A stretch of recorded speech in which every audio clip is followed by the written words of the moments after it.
Welcome, everybody.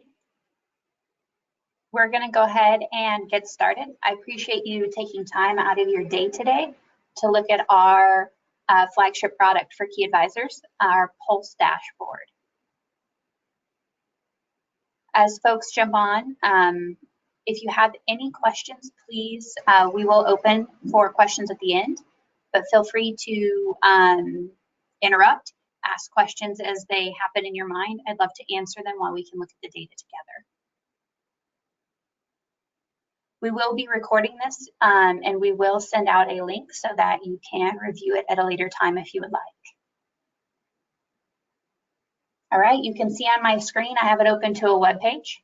That web page is simply pulse.keyadvisors.com. Our platform, as you know from our newsletters, is a fixed ops platform. It's entirely web-based. It's hosted by key advisors. And to get into it, all you need is login credentials and the website. I'm going to go ahead and jump in.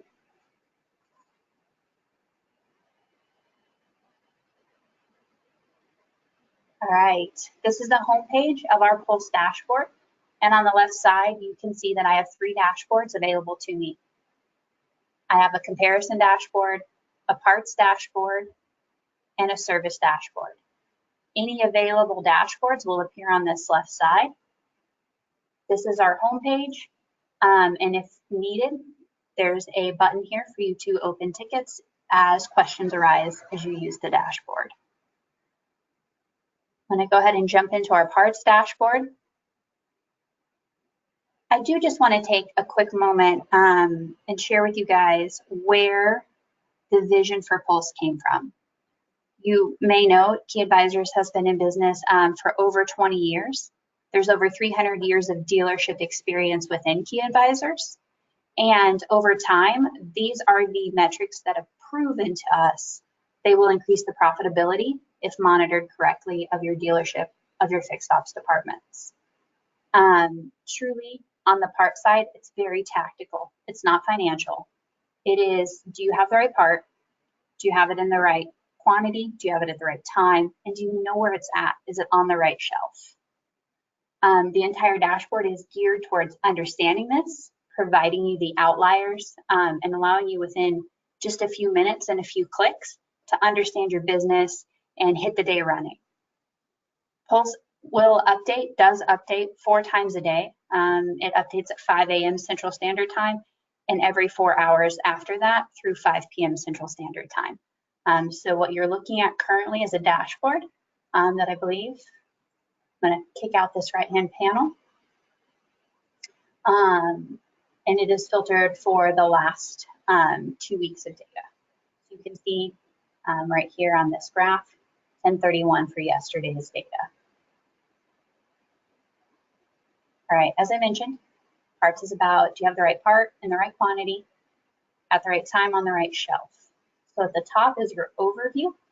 Our gross margin is really the dial we're trying to turn, the profitability. In the middle, we have our first time fill rate. So this is, of all the parts demanded, what is the first time fill rate off the shelf? No customer orders, no special orders, but truly just being able to walk back and pick up the part. And our month supply of inventory. These metrics will update based on the time frame the dashboard is set to, which users have the ability to come in here and update that. You can update it for yesterday, for the last 7 days, or you can choose on the calendar which days you'd like to look at. We're going to stick with the last 2 weeks. Every metric is drillable. I'm going to give you an overview of the rest of the dashboard. We talked about having the right part in the right quantity. Right here we have our inventory integrity. We have our inventory accuracy. Inventory accuracy for us is really defined by, do you know where your parts are? Do you have them in the right quantity? And we take what we would consider a defect over the part count of your inventory. So the assumption here is that you have about 68% accuracy for the part numbers in your inventory. The other portion, 32%, have an inaccuracy, either in count, stock level, adjustments that have been made against that part. We'll go ahead and jump in and take a look. As you guys know, reconciling your parts, knowing where they're at, is a very, very big proponent of inventory accuracy and fill rate. As you jump into this dashboard, it starts to lay it out by task. So up here in the top left-hand corner, we have our current stock outs that are on order. So these are stock parts that are stock outs. And on this side, we can see that 616 parts are stock outs, but they're not on order. And we have 42 stock outs that are on order. We would consider a stock out a defect, which is hurting that inventory accuracy metric. If we keep going, we have adjustments. We do consider an adjustment an inaccuracy in your inventory because the count was incorrect and had to be adjusted. Knowing how many of those happen help you understand how often counts are misrepresented. If you keep continuing, you'll find additional defects within the inventory. Lost sales of stock parts here. Our current negative on hands by part number. This is a great section, our current no costs, our current no bin. There's no results here because as of this moment in this inventory, there are no parts that don't have a cost associated to them. There are currently no parts that have no bin associated to them. That's great, that's what you want to see. As we keep scrolling down, these are our non-stock parts in this pie graph that are in our inventory. And at the bottom of the page, we have parts associated to repair orders. So this is our open repair orders. We have 11 that have parts on order. So we have 11 ROs for 29 parts. And on the right side, we have our open repair orders and then the total parts on order. So we know we have 145 for 1,954 parts. Each of these is drillable so you can get more granular detail. I'm going to just jump into one for you. Inventory accuracy, having the right part. These are current stock parts that are not on order. If I just click it, it's going to jump to a new screen where it lists those parts out for me. Here you can see we have our part numbers, our description, but then we can also see when the last time this part was sold. And here we list it by what we believe is a priority. I'm going to sort this in order of priority. So you can see now they're all ones. If you click this little info button, it's going to explain to you how those priorities are set. But in layman's terms, we use priority 1 to talk about a part that's been sold at least one time in the last 3 months, the last 6 months, and the last 12 months. And you can see that here. And this info button, priority 1 is greater than 1 sale per month over the last 3, 6, and 12 months. So those are your fast moving parts. We have priorities 1 through 5. I'm just going to resort this table so you can see the 5s. All right. A priority 5, if we go back to our info button, shows there's no sale in the last 6 months. So while these are stocked parts, they're not on order, they may not be something you want to address because they may be becoming obsolete. But if you look by priority, you can start to address the faster moving parts and then work your way down. I'm going to click back in. With a click of a button, I'm back into the defects by type. And with a click of a button, I'm back to my home page. Are there any questions currently about inventory accuracy?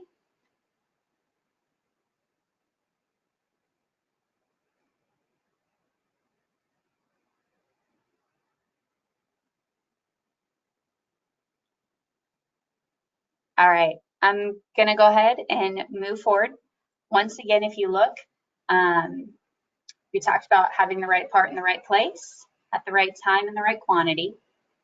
If we jump over to lost sales by transaction, you can see that currently we have had 10 transactions that resulted in lost sales. And we can see the stocking status, dealer phase out, deleted, auto phase out of those parts. If we were to click into them, we can also see the specific parts that led to those lost sale transactions. We had 5 for this part number, and we can see the description, how many are on hand. We still currently have 0 in that dealer phase out part.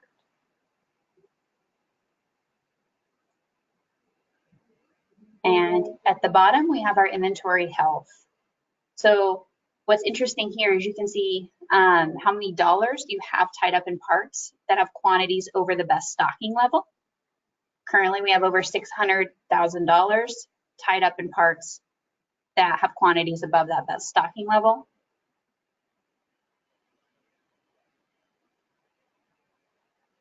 And now we can jump in and see them, and you see a bit of a picture of obsolescence here. So for the dollar amount above the best stocking level, it starts breaking it out by the count of parts, or you can look at it in terms of the dollar value of inventory, or you can look at it in terms of total piece count. You can also look at it by stocking status, and you can look at it by source. So for instance, we have $600,000 above our best stocking level. I want to know why the largest amount I have in dollar value is non-stock parts. I click on that non-stock parts, and it starts sorting it by source over here. So I can see the dollar value is a little over $12,000, and I can start looking at it by source as well. And if I wanted to click in here, I can jump in and see specific part numbers. If I keep scrolling down the page, I'm going to clear my filters. Go back to the original. Filters. If I keep scrolling down the page, I can see my 7 to 13 months no sell, my 0 to 7 months no sell. This helps me understand for my parts that have sold in the last 7 months, I might have a quantity or dollar amount above the best stocking level, but perhaps there's a reason for that. But at the top, when I have parts that haven't sold in 13 months, this might be where we want to start, understanding why we have so much money tied up in parts above that level. I'm going to go back to the top of the page of my home parts dashboard, and once again, take a look at the right part in the right quantity, which is what we looked at below. Are we selling it for the right price? And are we able to provide that to our customers at the right time with that first time fill rate? And as you look up here, these are the metrics we want to see that dial turn in. And hopefully through that quick demonstration of the parts dashboard, you can see the value we believe as key advisors that we've taught for decades, truly tactical data that you can address daily to increase the accuracy of your inventory, having the right parts, and ultimately drive this gross margin.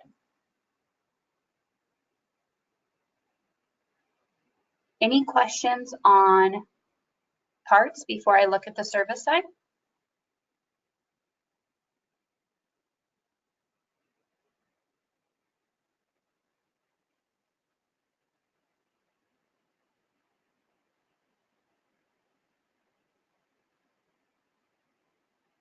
All right, I'm going to jump into the service side if there's no questions.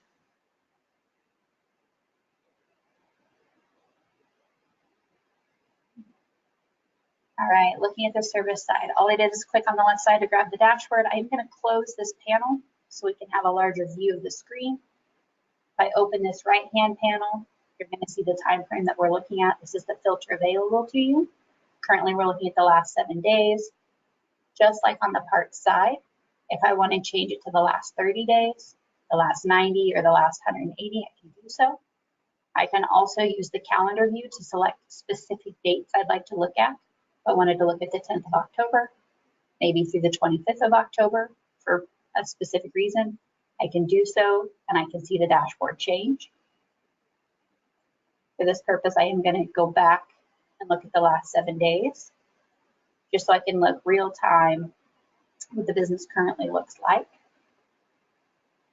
I will share with you our service dashboard is built on the principles of keeping our techs working on trucks, keeping trucks moving through the bay, doing so at the right price. At the top of the dashboard is your overview. These are the metrics we want to see turn when we take action on the data below. So we want to see this gross margin grow. We want to see proficiency kick over this benchmark of 110%. You'll see when it crosses into the yellow. Oops. When it crosses into the yellow, we know we're in the good, and we're hitting that 110% benchmark for proficiency. And we can see our effective labor rate and make sure that that's where we want it to be. Back to the tactical piece, our techs touching trucks, and are the trucks moving through the bay? The middle section of this dashboard is cycle time, which is defined as open to close, and then it's broken down further to dwell time and lag time. Dwell time being open to last tech punch, lag time being last tech punch to close. And you can see in your service pulse what that cycle time looks like by day. So what this is telling us here, I'm going to explain it to you.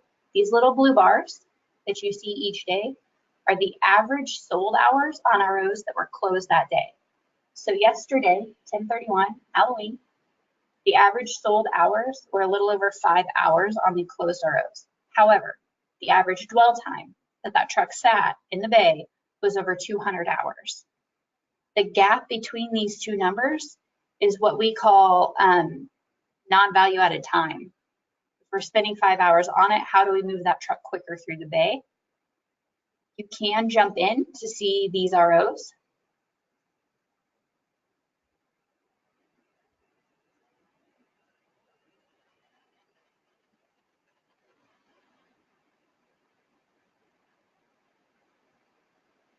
Here we can see they were all closed at the end of the month.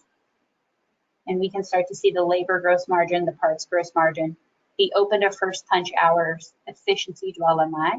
So you can start to see the details behind these ROs. If we specifically wanted to jump in and see an exact RO with all the lines, we can click one more time on the RO we're looking at that could be an outlier, and we can start to see the line, the labor type, the work in each individual punch, the tech number that's on it, and any parts associated to those ROs, because that can help us understand why that dwell time was so much higher. If you want to see what's going on with the part detail, here are the part numbers associated to each line. If we jump into the part detail, we can understand at the time that part was needed. How many did we have on hand? How many did we sell? How many did we fill? How many were back ordered? That way we understand if there's an outlier there. I'm going to keep going back into my screens and help you see that once again we were looking at the difference between the dwell hours on the ROs for these days and the sold hours on those ROs. We believe as you close this gap and these lines get closer together, specifically here you can see on the 30th they're much closer. This is where you want to be, because then you're really using your capacity to move trucks through the bay. Down here we see just a split between cycle time and how many of your hours in your average cycle time are tied to lag versus dwell. We can see for the rooftop that we're currently looking at, we have opportunity in lag because that is the majority of our cycle time at 56%. We can see open ROs that we can still take action on. What this is a count of open ROs by the week beginning date. So currently this week began on 10/28. These are the open RO count from this week, from 10/21 last week, 3 weeks ago, and so on. And you can jump in and look to understand why these ROs are still open and what action can be taken to help get those closed. You can drill into the specific RO, the punch date, labor type, and you can even go in and look similar to the last one, the line item detail, to help you understand why 3 weeks later we still have an RO open, and are we waiting on any parts? We are not.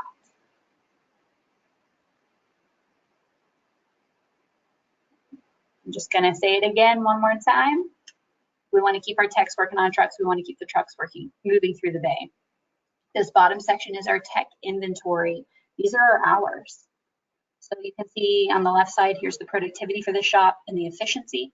And we start breaking the hours out by buckets. Productivity, worked and attended. We also have available hours. Available hours are defined as hours not associated to an RO or to any indirect training labor code. If we want to understand more about those hours, we can jump in and see how they're split out. As you know, this is the last 7 days. We can see by technician how many of those hours are associated to a tech. We can see by day how many available hours we have, which is just money left on the table. And if you want to click on any specific tech, for instance, 131, you can see by day how those available hours for that technician are split out. can really help you understand where to go look, what opportunities exist to continue using those hours on repair orders and moving them through your bay. Similarly, with efficiency, you can see the actual hours. There are no indirect hours for the last 7 days, no training hours for the last 7 days. You can also see break hours, as we often see opportunity here and how break hours are leveraged by technicians. Once again, you can see it by technician for the time frame selected, and you can see it by day for the time frame selected. So yesterday's break hours by technician and how they lined out. You want to look at a specific person, maybe 105. If you click on it, it'll break it out just for that technician per day. This allows us to really focus on our technician hours, how we're leveraging those hours to move the trucks through the bay, and then up here, how that's becoming more profitable for the rooftop. We have our effective labor rate, our total proficiency, and our gross margin. Each of these are also drillable. For instance, if you wanted to see effective labor rate, you can see it over the 7 days where it fell, the total rate for the total labor sales over that time frame. And then you can see it broken out by service advisor as well. If you wanted to understand why the service advisor who closed 77 repair orders in the last 7 days had such a low effective labor rate, you can jump in and see just those ROs as well. And once again, this is going to list off the ROs, but you can also jump in and see the line item detail to tell you more and understand the outliers. With a click of a button, we're jumping into the actual RO and the line items.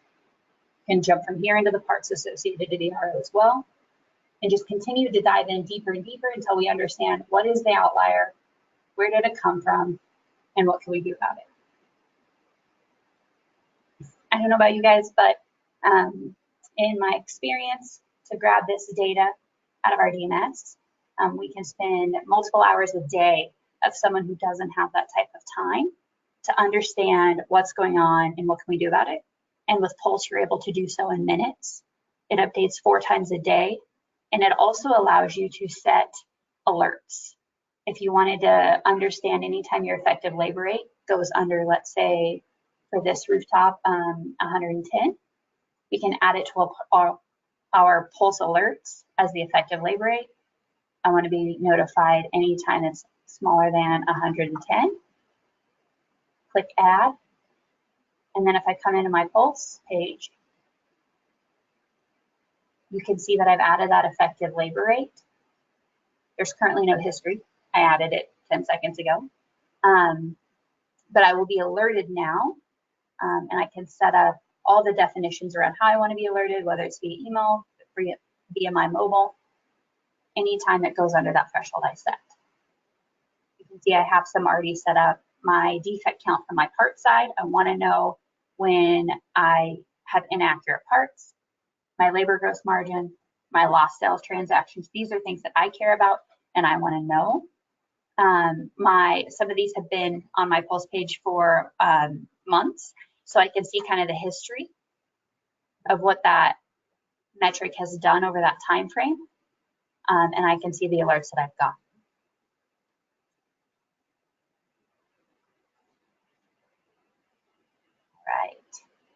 And last but certainly not least, we have a comparison dashboard. A lot of times, we want to know how's our parts department doing? How's our service department doing?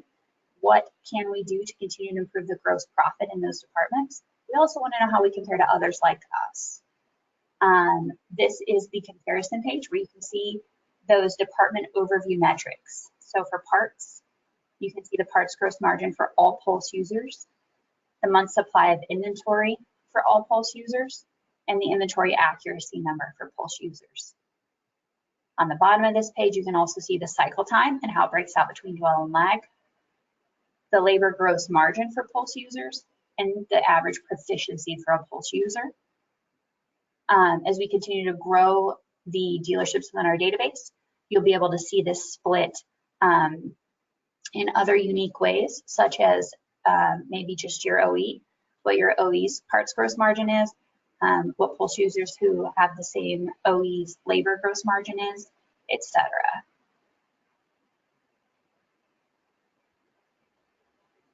Last but not least, a question I often get is, how are these metrics calculated? You go in to either the service or the parts dashboard, and you click on this pulse crystal ball. It's going to pop up definitions for each of the metrics on the dashboard. It's laid out in the same manner as the dashboard, so labor gross margin, proficiency, effective labor rate, and it breaks out the calculation.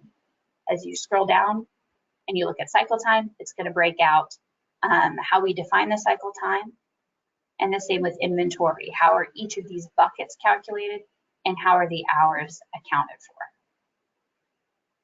You can see that on the part side and on the service side so that it's easily accessible to you.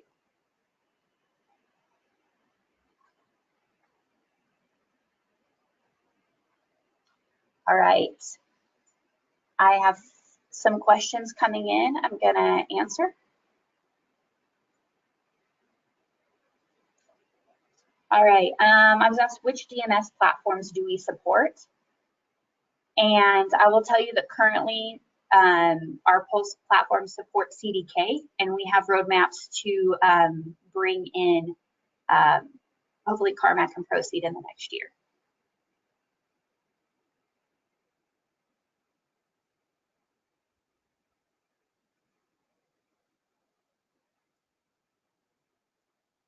Are there any other questions out there on what you've seen today?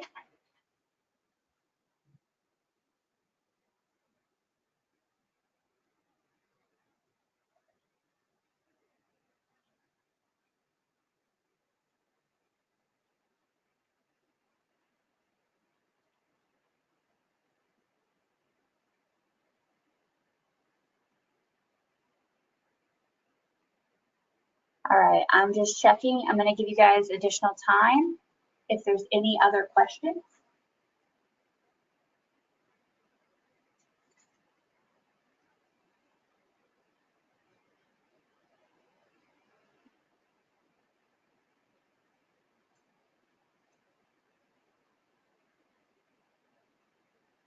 All right, once again, my name is Amber Kelzer.